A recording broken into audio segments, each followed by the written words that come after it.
advocate for mental wellness, for veterans, and for a number of other causes. She's going to speak to us today about some of those issues. So Lisa, thank you so much. Thank you, thank you. Just might as well state the obvious. Who here are close personal friends of mine?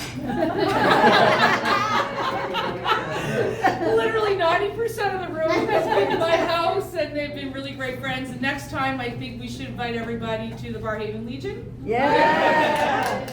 Yeah, a lot of great friends of mine. For those of you who don't know me, who knows my husband? Yeah, Joe. Yeah, well, that was the most exciting anybody's ever been prepped for Joe, but anyway.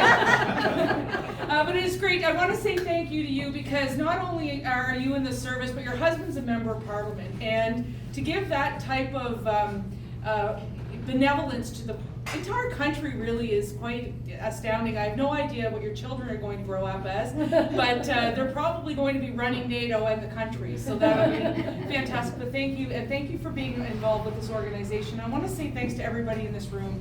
You know, for Louise, who asked me, who is Joe's his favorite wife. No. My husband's here. Yeah, he thanks to Doug, who Joe works with pretty much on a daily basis. To all of our friends from the Barrhaven Legion, our 2 Daves that are here of the 17 Daves of our Legion. They actually do have Dave night at the Barrhaven Legion. And I just want to say to Ernie, I know he's sitting down, but Ernie is our Barrhaven father. And we love Ernie as family. We love him as a former Nova Scotian, and of course as the founder of our Barrhaven Legion, and as somebody who continues to be recognized by so many people, and his wife Lynn. He's taking. I think she was saying that to you, Louise. We got our friends, Winston Louise Spratt here, of course, and of course you can't have an Ernie without a Bert. Bert doesn't travel too far away from Ernie, let me tell you. No, and you know what? There's a lot of people in our Barrhaven Legion that don't know that there was a Bert and Ernie, and we have a Bert and Ernie, and they just haven't figured out that we don't have a big Bert that we know of.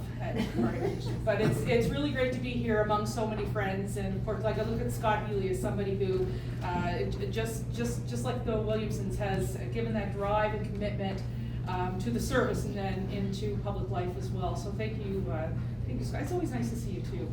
But I wanted to say this because, as many of you know, Joe's one of the early people with the St.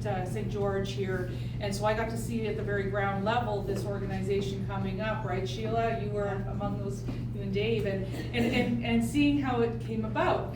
And really it was because of its commitment to the Canadian Armed Forces. And when you think of the Canadian Armed Forces, you think of honor, you think of integrity, you think courage, and you think of service. Which is interesting because in the St. George chivalric code, it's the same words that are used: honor, integrity, courage, and service. And it's really important that we continue to uphold that right now, those 4 words in this country. And it's important not just because we want to go to formal events like this, which sometimes when we're very comfortable, that's what can happen.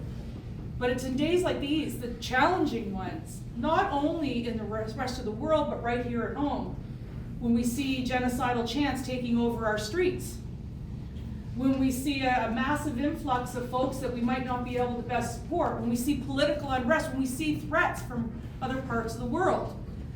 That's when honor, integrity, courage, and service not only unite and bind the 2 organizations, Canadian Forces, but also the Order of St. George. But it binds all Canadians who care about where we live, where we've come from, and where we want to go. And when I thought about that on the way down, I thought how proud I am to be a Canadian. And I'm so proud of the identity that I've inherited because of my grandfather fighting in World War II. And a lot of you in this room have fought for, whether it is in conflict or it's elsewhere, in our communities. You know, I look at Dave, for example, and I look at Winston. The stuff that they do in our community that makes our community important, that's service too. And those are the things that we value, but right now they're under threat. And yes, they are under threat right here, and yes, that's why we have to be here tonight.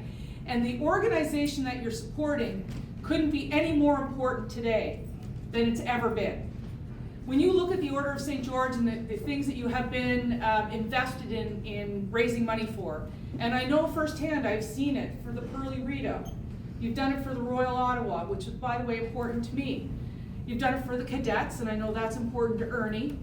You've done it for Warhorse Project, sorry, and you've done it for Courageous Companions. But this one is very special. The Veterans Transitional Services is absolutely critical. And I'll tell you why I feel it. And it's too bad that Walt Simianoff is not here tonight, because when I was Veterans Affairs Minister in Ontario and I had a program called the Soldiers' Aid Commission, I worked with Walt, who had previously worked with Joe. And he took me to the place of Vester and showed me the programming that was available for veterans when they needed some support. And sometimes it was just like, honest to God, a guitar. They just needed a place to play music, to express themselves. And what you're doing and what you're supporting here is a guitar for someone. Might be their medication. It might be their rent. It might be taking them to the doctor. But whatever you're doing, you're providing them with that stopgap support that they're not able to receive from Veterans Affairs, the Legion, from the Soldiers' Aid Commission, to any other group. You are finding targeted support for a person that needs it, and let me tell you how important that is. Mention that, and everybody here that knows me knows that I've just been a year and a half ago, 2 years ago, diagnosed with bipolar disorder. And many of you, I know how difficult that was on my family. And I just won an election. So I had 4 years of job security. But I couldn't get out of bed for a year. I had family support, and I had good medical support. And now I've come out on the other side. But think about somebody that's just come home from a war zone.